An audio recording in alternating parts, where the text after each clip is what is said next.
우리 시편 말씀 한 편 봅시다. 시편 2편 1절부터 12절 말씀 우리 함께 보겠습니다. 시편 2편입니다.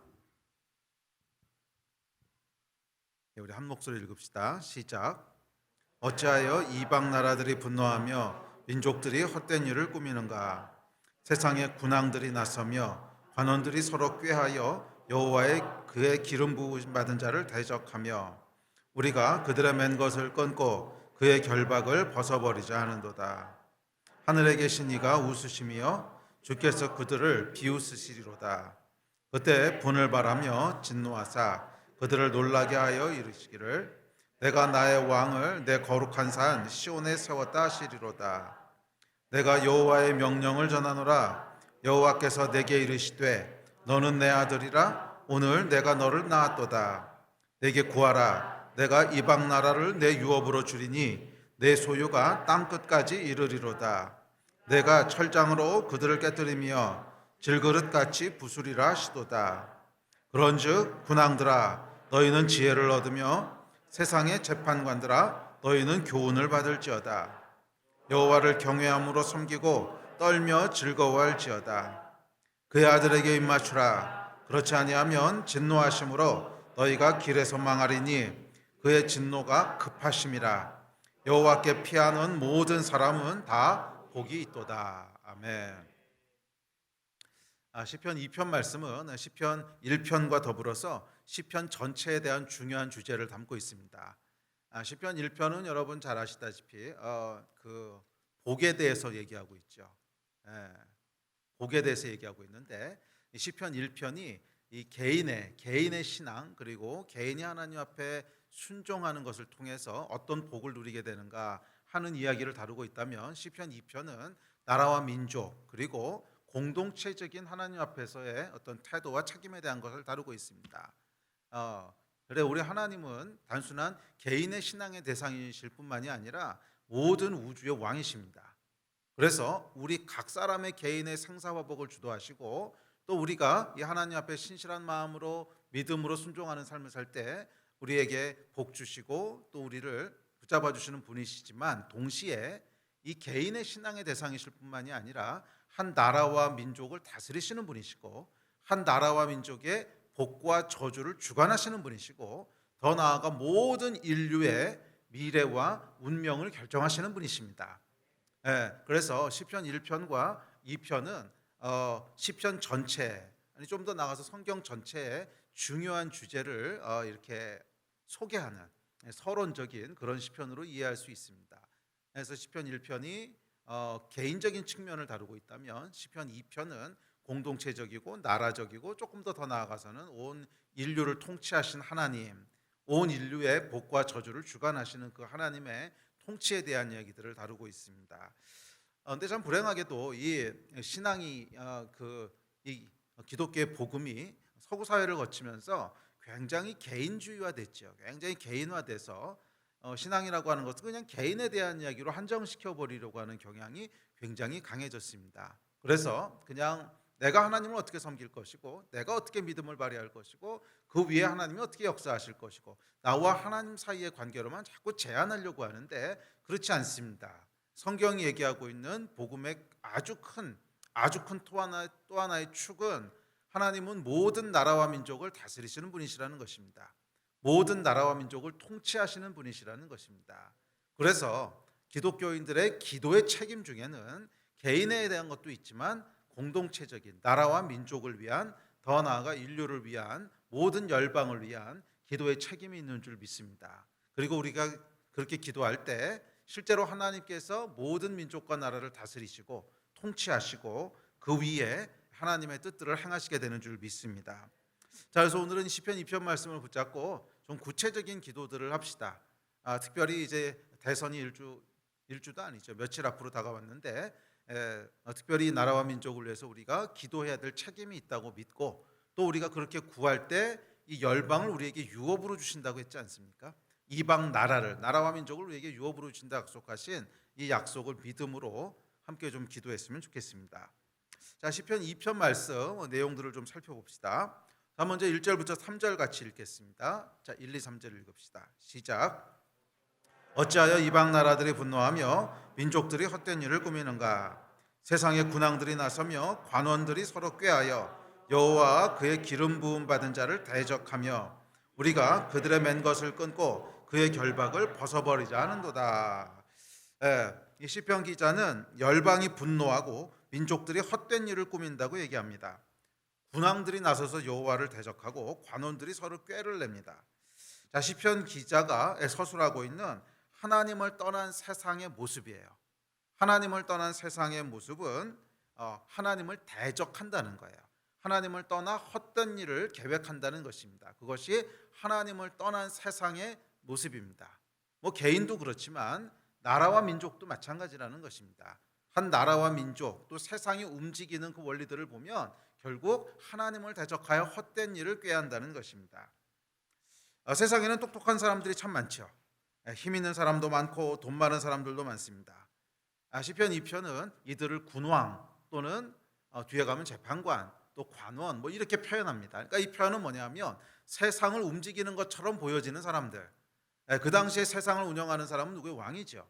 왕이 모든 권력을 다 가지고 있었죠. 사법권, 입법권, 행정권 다 가지고 있으니까 이 왕이 세상을 움직이는 사람을 대표하죠. 그래서 군왕들 또는 관원들. 이 관원들은 뭐예요? 왕과 함께 그 권력을 가지고 세상을 움직이는 것처럼 보이는 사람들. 또 뒤에 가보면 재판관들. 그 사람도 그러니까 세상을 움직이는 그런 뭐 힘 있고 중요해 보이는 사람들을 대표하는 얘기입니다. 군왕과 관원들이라 그랬죠. 자, 그리고 이 사람들은 자신들이 세상을 움직인다고 믿습니다. 뭔가를 계획하고 뭔가를 꾀합니다. 뭐 여론을 움직이고 정책을 만들어내죠. 뭐 심지어 전쟁을 일으키기도 하고 그렇죠. 푸틴 같이 뭐 자기가 힘이 있고 세상을 움직인다고 생각하니까 뭐 전쟁을 일으켜서 사람들의 생명을 뺏기도 하고 또 돈을 찍어내기도 합니다.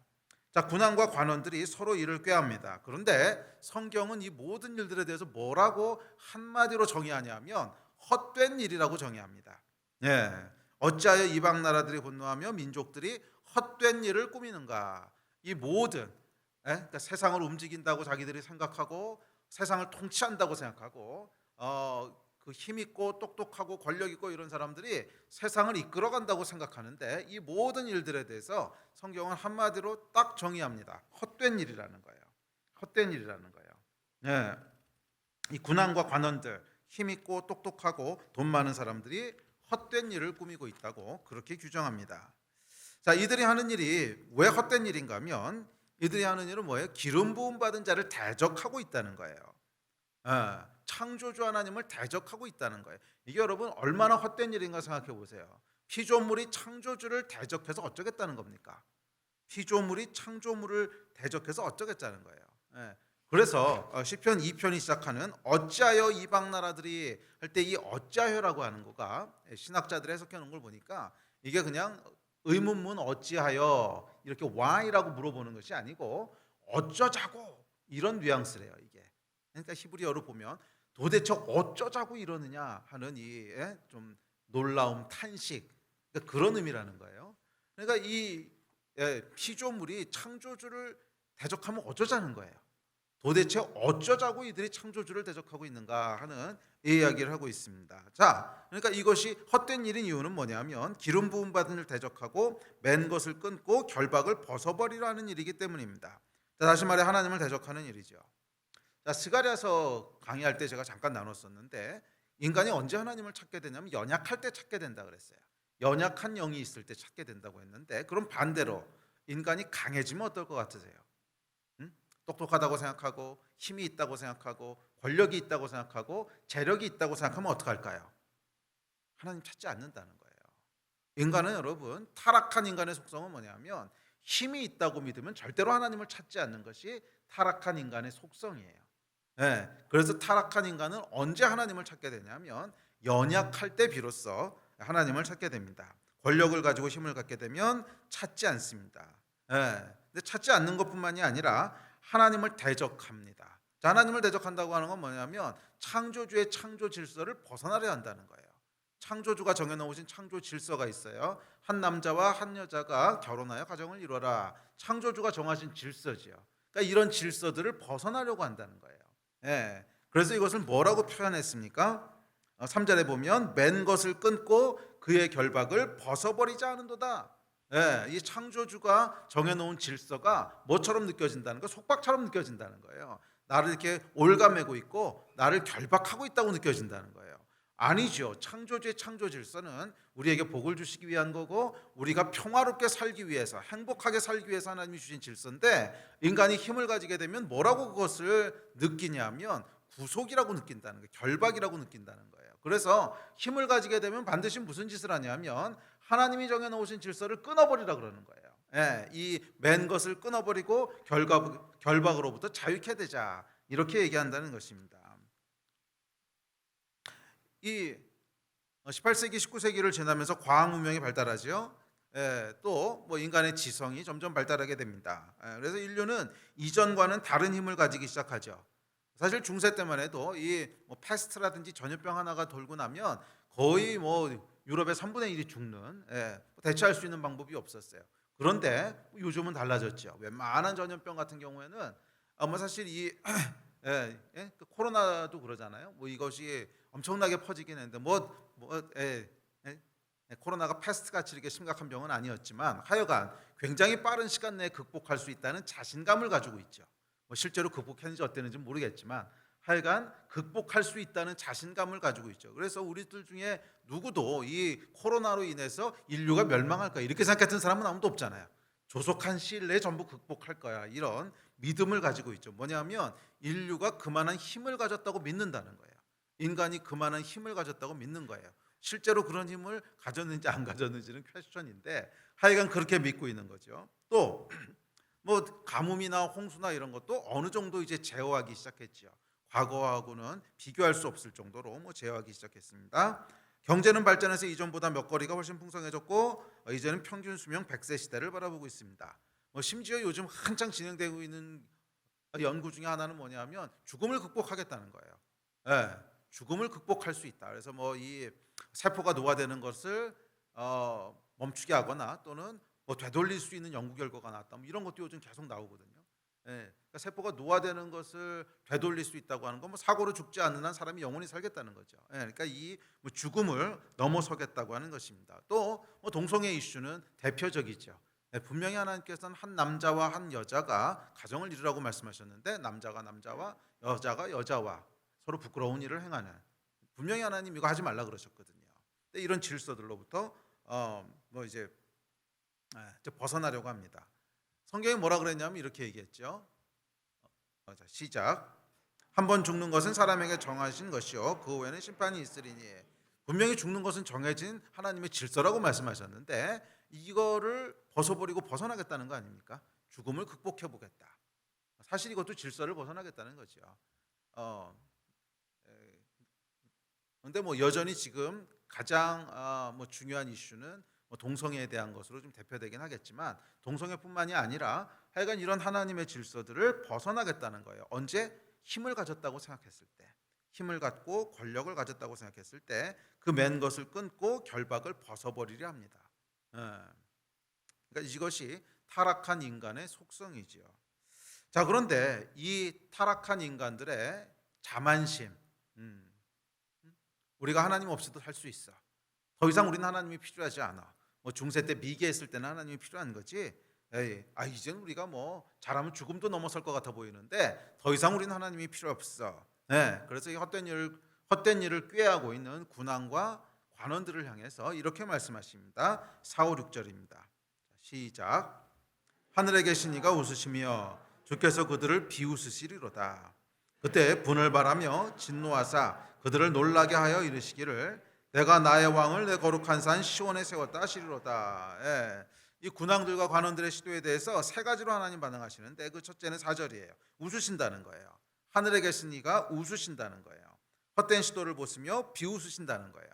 도대체 쟤네들 뭐 하고 있는 거냐? 군왕과 관원들은 대단한 일을 하고 있는 것처럼 생각합니다. 봐라, 우리가 억눌렸던 여성들을 해방시킨다. 봐라, 우리가 인류 역사상 한 번도 해결된 적이 없는 빈부격차 문제를 해결한다. 봐라, 모든 사람이 똑같이 평등하게 살 거다. 봐라, 우리가 죽음을 극복할 거다. 봐라, 우리가 이 땅에 평화와 평등을 가져올 거다.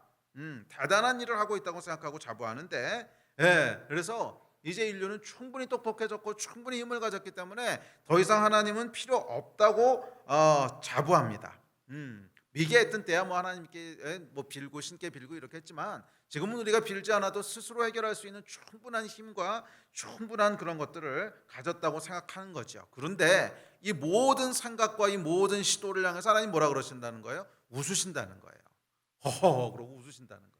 어이가 없어서 웃으신다는 거예요. 도대체 쟤네 뭐 하고 있는 거냐?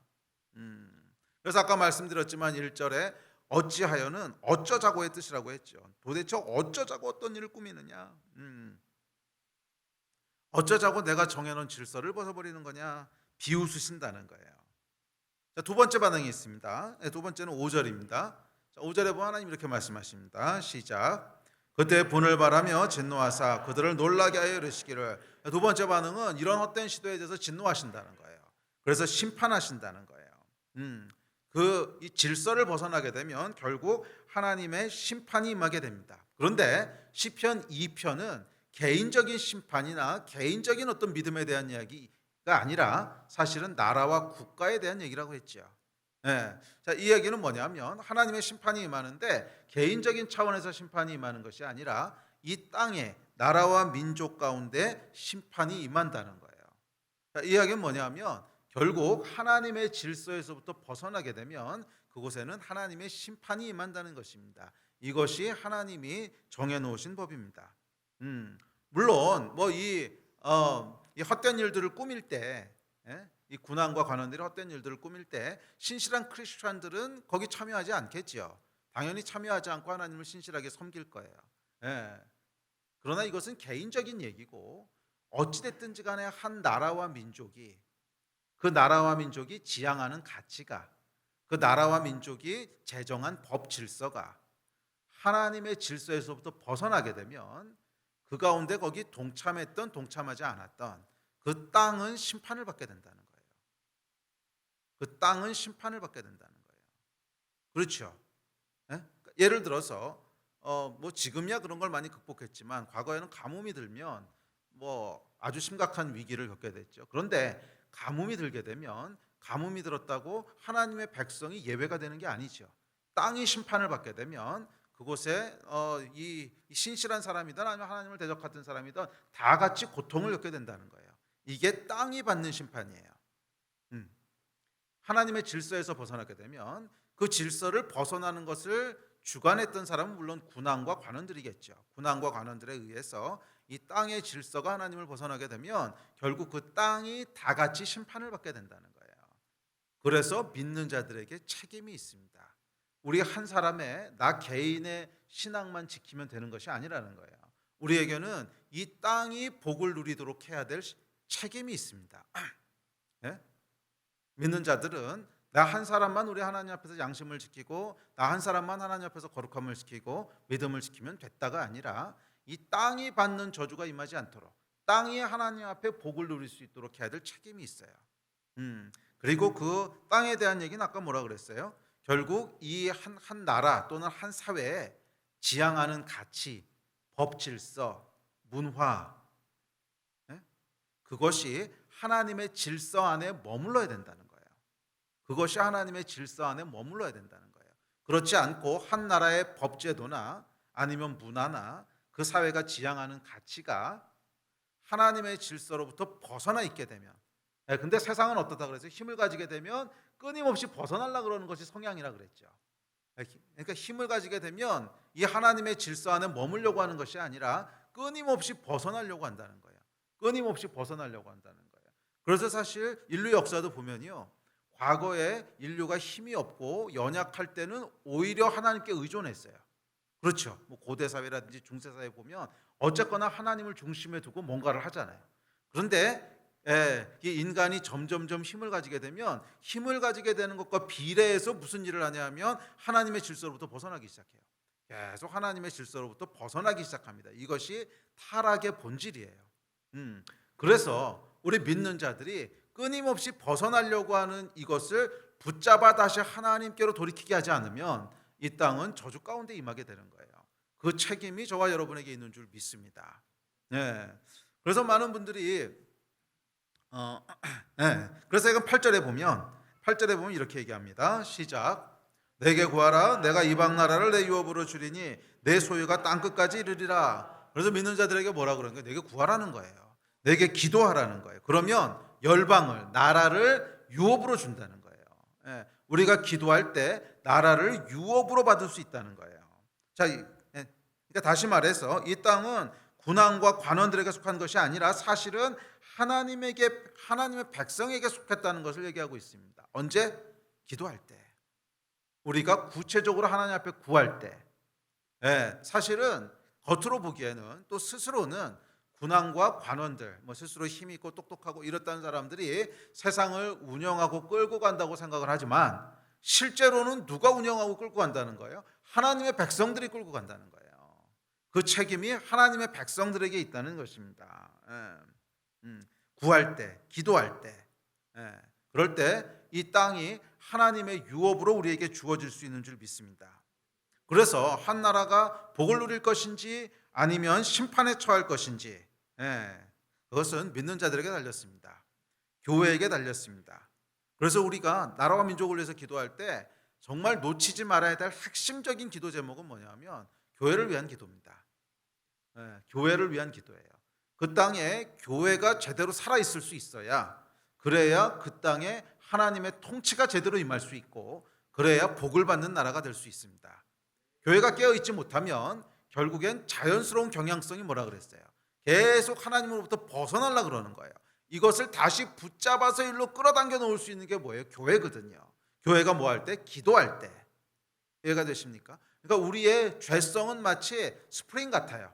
계속 튕겨 나가려고 그러지 저절로 이 안에 눌려져 있지 않다는 거예요. 그게 죄예요. 세상의 방향은, 세상의 죄성은 끊임없이 하나님으로부터 벗어나려고 그래요. 그런데 이것을 다시 붙잡아서 하나님의 질서 안에 머물도록 하는 게 뭐예요? 교회라는 거예요. 교회가 기도할 때. 그래서 우리가 함께 기도할 때 이 땅의 교회들이 다시 한번 기도하는 교회가 되도록 기도해야 되는 줄 믿습니다. 그래서 이 하나님의 질서로부터 벗어나려고 하는 이 죄된 세상을 다시 하나님의 질서 안으로 돌아오도록 하는 이 역할이 교회의 책임입니다. 아멘. 이 군왕과 관원들의 헛된 일에 대한 세 번째 반응입니다. 자, 세 번째 하나님의 반응은 6절입니다. 자, 6절 읽읍시다. 시작. 내가 나의 왕을 내 거룩한 산 시온에 세웠다 시리로다. 이 하나님께서 두 번째 반응은 심판하시는 건데, 심판하고 끝나는 것이 아니라 하나님의 왕을 시온산에 세우신다는 거예요. 그 이야기는 다시 하나님께서 당신의 질서를 이 땅 가운데 세우시기를 원하신다는 것입니다.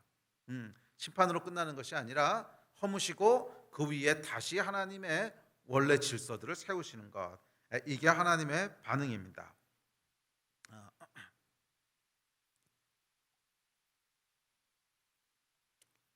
자, 그런데 그 질서가 뭐예요? 바로 예수 그리스도시라는 거예요. 나의 왕, 메시아 예수 그리스도를 가르치는 말이죠. 내가 나의 왕을, 예수 그리스도를 시온산 위에 세우시겠다는 거예요. 자, 시온산은 무엇을 상징할까요? 이 시온산이라고 하는 것은 하나님의 백성을 상징하는 말입니다. 그러니까 이 나의 왕 예수 그리스도를 하나님의 백성 위에 세우시겠다고 하는 약속입니다. 주의 백성 위에 세우시겠다고 하는. 자, 이 예수 그리스도가 이 6절 말씀에서 예표하고 있는 것은 하나님의 통치지요. 왕이라 그랬으니까 나의 왕. 이 하나님의 통치가 임하는데 어디 위에 임하냐면 하나님의 백성 위에 임한다는 거예요. 그래서 하나님의 통치는 어떻게 임하냐면 하나님의 백성들 위에 먼저 임해요. 그리고 그 백성들을 통해서 유업으로 땅 끝까지 이르게 된다는 거예요. 이방 나라와 땅 끝을 유업으로 주시겠다고 했죠. 자, 그러니까 이 하나님의 통치가 먼저는 어디 임하는 거예요? 주의 백성들 위에, 저와 여러분 위에 먼저 임하고, 그렇게 임해야 그 다음에 어디로 흘러가는 거예요? 이방 나라와 땅 끝으로 흘러가게 되는 것입니다. 자, 그렇게 교회는 항상 예수 그리스도의 통치가 머물러야 합니다. 그래서 교회사를 보고 세계 역사를 보면 흥미로운 사실이 있습니다. 교회가 힘을 잃고 타락하잖아요. 그러면 그 사회는 반드시 부패하고 타락해서 망해요.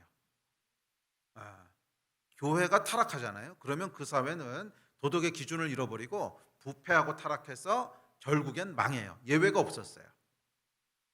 그러니까 교회는 하나님의 통치가 시작되는, 하나님의 통치가 임하는 장소이기 때문에 교회가 무너져 버리잖아요. 그러면 하나님의 통치가 임할 곳이 없어요. 교회가 무너지면 하나님의 통치가 임할 곳이 없어요. 통치가 발붙일 곳이 없어요. 그러니까 그 사회로 하나님의 통치가 흘러가는 것이 불가능하다는 거예요. 그래서 망하고 무너지게 됩니다. 물론 교회가 살아있다고 해서 그 사회가 항상 하나님 앞에 거룩하게 서냐, 꼭 그렇지는 않아요. 예. 교회가 아무리 살아있어도 사회가 타락하려면 타락할 수 있습니다. 그러나 반대는 사실이에요. 교회가 무너지면 사회는 무너져요. 교회가 살아있다고 해서 사회가 살아나느냐, 그건 모르겠어요. 그건 하나님이 하시는 일이기 때문에 모르겠는데, 교회가 무너지면 사회가 무너지는 건 맞아요. 교회가 무너지면 사회가 무너지는 건 맞아요. 왜냐하면 교회는 하나님의 통치가 임해서 그 통치가 시작되는 데이기 때문에 그렇습니다. 시작되는 곳이기 때문에 결국 교회가 살아야 그 나라에 소망이 있습니다. 교회가 살아야 그 나라에 소망이 있습니다. 이 땅에 교회가 살아야 이 나라에 소망이 있습니다. 아멘.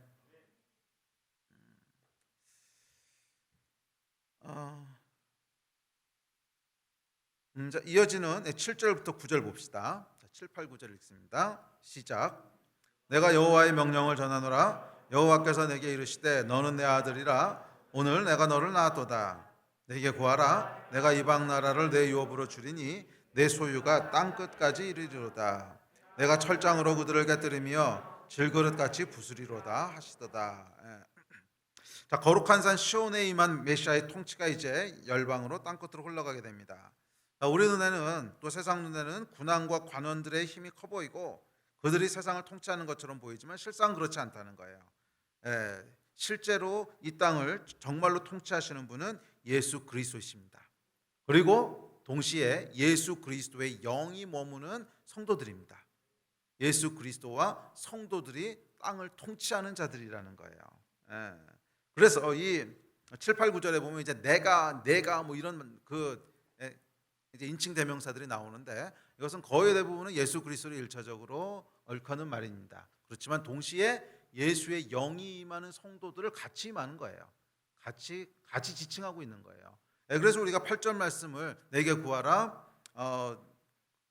열방을 내게 유업으로 주리니 하는 말씀을 적용할 때 우리가 기도하는 것으로 적용하잖아요. 1차적으로는 예수 그리스도에 대한 예언인데 예수 그리스도의 영이 머무는 모든 성도들에게 적용 가능한 거예요. 그래서 이건 우리가 구할 때 예수 그리스도의 통치가 이 땅에 임하게 됩니다. 자, 그렇다면 이 성도들을 통해서, 교회를 통해서 통치가 땅끝으로 흘러가게 되는데, 구체적으로 어떻게 흘러가게 되는가? 세 가지를 통해서 흘러가게 되는데, 첫째는 복음을 전함으로 통치가 흘러가게 되고, 둘째는 기도함으로 통치가 흘러가게 되고, 셋째는 하나님의 통치를 신실하게 살아낼 때 통치가 흘러가게 됩니다. 이 세 가지가 이 하나님의 통치를 이 땅 가운데 흘려보내는 길입니다. 자, 첫째, 복음을 전함으로 하나님의 통치가 흘러갑니다. 이 하나님의 통치는 세상의 힘을 가지고 통치하는 것이 아니라 우리 안에 거하시는 성령님으로 통치하시는 거예요. 그 말은 뭐냐면, 성령께서 우리 안에 계실 때, 거하실 때 우리가 하나님의 법을 따르고 싶어져요. 자원하는 마음으로 따르고 싶어지죠. 그렇게 하나님의 통치를 따라가게 되는 거예요. 이게 하나님의 통치 방식이기 때문에 성령이 임하시지 않으시면 하나님의 통치를 받을 수가 없어요. 그러니까 적어도 개인적으로는 성령이 임하시지 않으면 하나님의 통치를 따라갈 수 없어요. 그래서 복음을 전하는 것이 하나님의 통치를 흘려보내는 첫 번째 길입니다. 두 번째는 기도함으로 통치가 임합니다. 기도는 성도가 이 땅을 다스리는 가장 강력하고 정확한 방식입니다. 우리는 이 땅을 살아가는 자들이 아니에요. 비록 이 땅에 속해 있지만 우리의 시민권은 하늘에 있어요. 그래서 성도들은 하늘을 움직이는 자들입니다. 제가 기도 설명할 때 항상 말씀드리지만, 우리의 기도로 하늘을 움직이고 그 결과 땅에 일이 일어나는 거예요. 기도 응답으로 뭔가 일어나는 거예요. 그래서 성도는 기도함으로 이 땅을 통치하는 자들입니다. 그래서 하나님 뭐라 그러셨냐면, 군왕과 관원들이 행하는 일을 헛되다 그랬어요. 너희가 땅에서 힘을 가지고 뭔가 열심히 하는데 그 헛된 일이야. 왜? 하늘이 전혀 움직이고 있지 않거든. 하늘이 움직이고 그것이 땅으로 내려와야 결국 근본적인 변화가 일어나는 것인데, 그렇지 않고 너희가 땅의 힘만 가지고 계속 뭔가를 꾀하려 그러면 헛된 일이라는 거예요. 근본적인 변화가 일어나지 않고 결국엔 다 허물어져서 무너지고 끝날 일들이라는 거예요. 그래서 헛되다는 거예요. 네, 성도는 하늘을 움직이는 자들입니다. 기도로 하늘을 움직이는 자들입니다. 자, 세 번째, 성도들은 이 하나님의 통치를 신실하게 살아냄으로 통치를 전하는 자들입니다. 우리가 신실하게 하나님의 통치를 살아내지 않으면 하나님의 통치가 무엇인지를 세상이 어떻게 알겠어요? 우리가 신실하게 하나님의 통치를 살아내지 않으면 하나님의 통치가 어떻게 이루어지는지를 세상이 어떻게 알겠어요? 우리가 정직하게 살지 않으면 세상이 정직하게 사는 것이 창조주의 질서인지를 어떻게 알겠으며, 우리가 거룩하게 살지 않으면 세상이 거룩하게 사는 것이 창조주의 질서인지 어떻게 알겠습니까? 우리가 사랑하지 않으면 어떻게 세상이 하나님의 사랑이신 줄 알겠어요? 우리가 사랑할 때 세상이 보고 하나님이 사랑이신 줄 알 거라 그랬잖아요. 예. 결국 우리가 하나님의 통치를 살아낼 때 세상이 보고 하나님의 통치가 저런 거구나 알 수 있게 된다는 거예요. 그래서 계속 반복적으로 얘기하지만 결국 교회를 위해서 기도해야 됩니다. 이 땅의 교회가 하나님의 통치를 신실하게 살아내지 않으면, 이 땅의 교회가 기도하지 않으면, 이 땅의 교회가 복음을 전파하지 않으면 결국 하나님의 통치는 흘러갈 수가 없다는 거예요.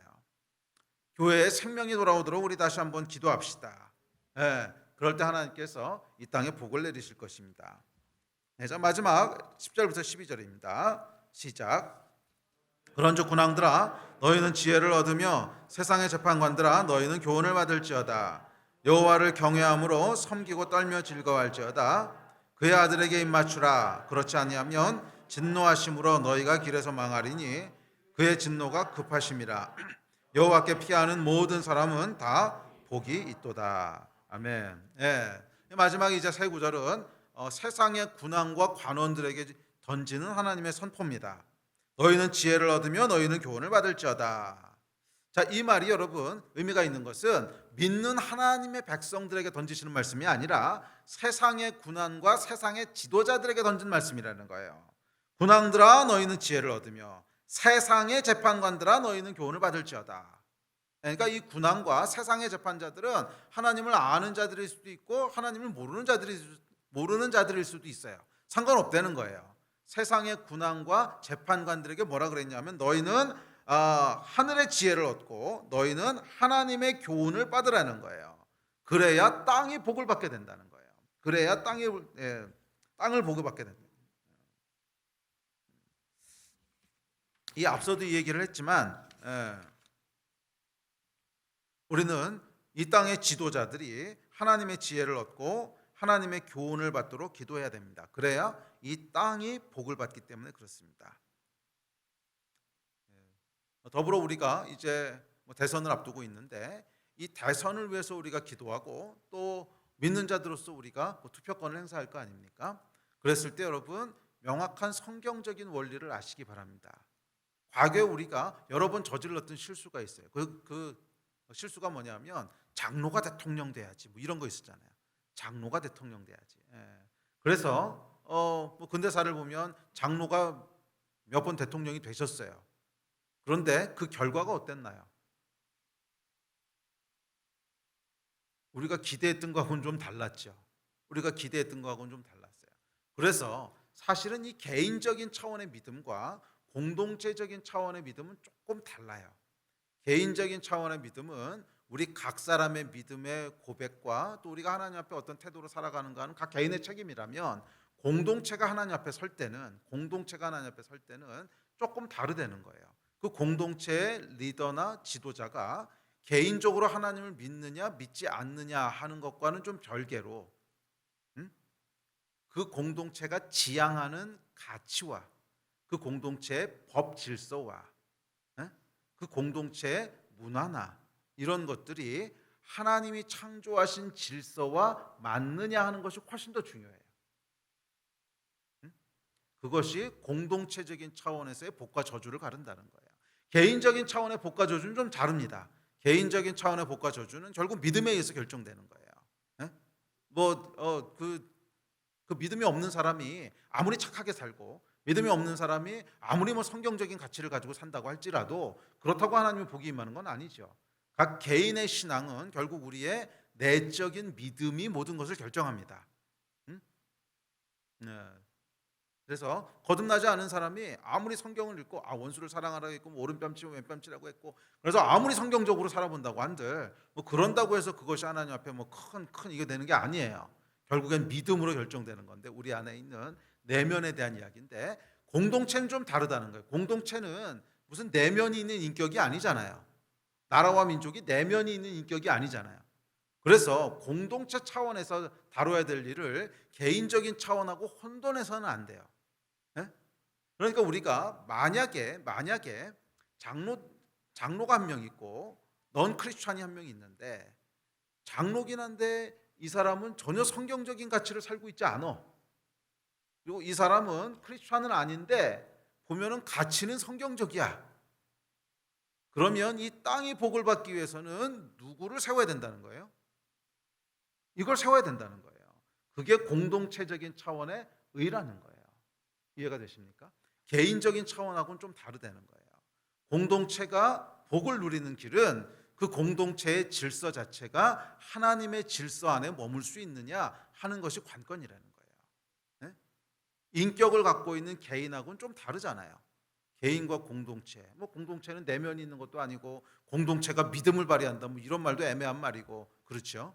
그러니까 공동체가 나라와 민족이 하나님 앞에 머문다라고 하는 뜻은 뭐냐면 결국 하나님이 창조하신 질서를 존중하느냐 하는 거예요. 네. 존중하느냐는 거예요. 그래서 11절에 보면 뭐라 그러는 거예요? 여호와를 경외하고 섬기고 떨며 즐거워할지어다. 그러니까 공동체가 하나님을 경외하고 그분 앞에 떨려는 거예요. 그분의 질서 안에 머물기를 힘쓰라는 거죠. 그분의 질서 안에 머물기를 힘쓰는 이것이 땅의 복을 가져오는 길이라는 거예요. 아멘. 네. 물론 뭐 그 일을 하기 위해서는 당연히 앞서 얘기했던 교회에 속한 각 하나님의 백성들의 내적이고 개인적인 믿음에서부터 시작을 해야 돼요. 그러나 국가의 질서를 정하는 것을 단순히 이런 개인적인 일로 치환해서 얘기할 수는 없다는 거예요. 자, 그래서 세상의 관원들에게 여호와의 지혜를 배우라 그러고 세상의 재판관들에게 여호와의 교훈을 배우라 그래요. 무슨 말이에요? 거듭난 사람이 아닐지라도 여호와의 지혜와 여호와의 교훈을 따라가라는 거예요. 그러면 그 땅이 복을 받는다는 거예요. 아멘이십니까? 자, 마지막으로 12절은 이렇게 결말을 맺습니다. 시작. 그의 아들에게 입맞추라. 그렇지 아니하면 진노하심으로 너희가 길에서 망하리니 그의 진노가 급하심이라. 여호와께 피하는 모든 사람은 다 복이 있도다. 예. 우리가 지난 연초부터 살펴본 다윗의 믹담에 보면 결국 이 다윗의 신앙의 가장 핵심이 뭐였어요? 여호와께 피하는 거죠. 여호와께 피하는 자는 개인도 나라도 복이 있습니다. 개인이 여호와께 피하는 건 뭐예요? 믿음으로 하나님 앞에 들어가는 것이라면 나라와 민족이 여호와께 피한다고 하는 것은 뭐냐면 하나님의 질서 안에 머문다는 거예요. 여호와께 피하는 것이 그거지 뭐 다른 게 있겠습니까? 각 개인은 믿음을 발휘해서 여호와께 의지하겠지만 나라와 민족이 여호와께 피한다고 하는 의미는 여호와의 질서 안에 머문다는 것입니다. 그래서 우리가 다시 한번 이 나라와 민족을 위해서 기도할 때 하나님의 질서에 머무는 사람이 지도자로 세워지게 해주십시오. 이렇게 기도해야 될 줄로 믿습니다. 그 사람의 개인의 신앙 이전에 하나님의 가치와 하나님의 질서를 존중하는 사람, 한 남자와 한 여자가 결혼하는 것이 당연하다고 말씀하셨으면 그 가치를 가진 사람, 그렇죠. 또 성경적인 가정관, 성경적인 국가관, 성경적인 인권관, 성경적인 경제관, 하여간 이것에 가까운 사람이 세워지는 것이 그리스도인이 해야 될 의무라고 믿습니다. 아멘. 우리 함께 좀 기도합시다.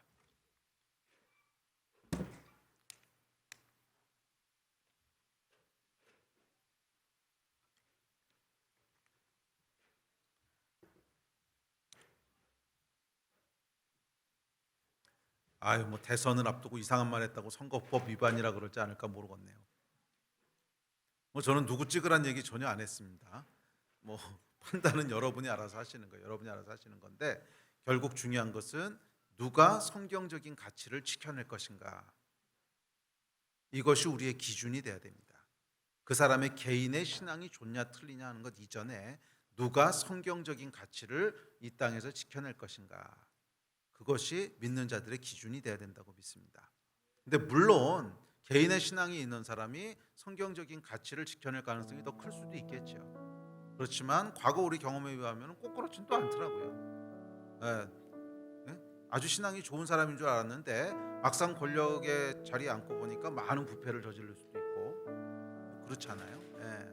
그래서 개인의 신앙 이전에 한 나라와 민족을 위해서 우리가 놓고 기도할 때는 누가 성경적인 가치, 저는 성경적인 가치의 몇 가지 중요한 핵심은, 그러니까 지금은 워낙 동성애 이슈가 이제 뜨겁기 때문에 이것도 굉장히 중요한 기준이 될 거고요. 그리고 자유에 대한 것이 가장 핵심이라고 제가 몇 번 말씀드렸죠. 결국 하나님이 이 땅을 창조하실 때 인간에게 선악과를 주셨거든요. 그것은 하나님이 주신 권리이기 때문에 인간이 제한하거나 인간이 마음대로 제재를 가해서는 안 된다고 믿습니다. 인권에 대한 거죠. 이 문제 굉장히 중요합니다. 우리의 자유가 얼마나 존중될 수 있는가 하는 것이 성경적인 가치의 아주 중요한 핵심이겠죠. 자, 이런 성경적인 하나님의 질서 안에 이 나라가 머물 수 있도록 그렇게 기도해야 될 때라고 믿습니다. 우리가 자리에서 일어나서 기도할까요?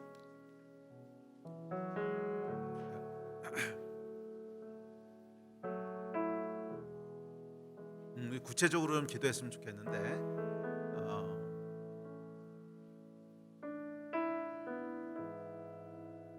먼저는 이 나라의 교회들을 위해서 좀 중보하고, 그리고 다음 주에 있을 대선을 위해서도 좀 구체적으로 기도하고 그렇게 기도했으면 좋겠습니다.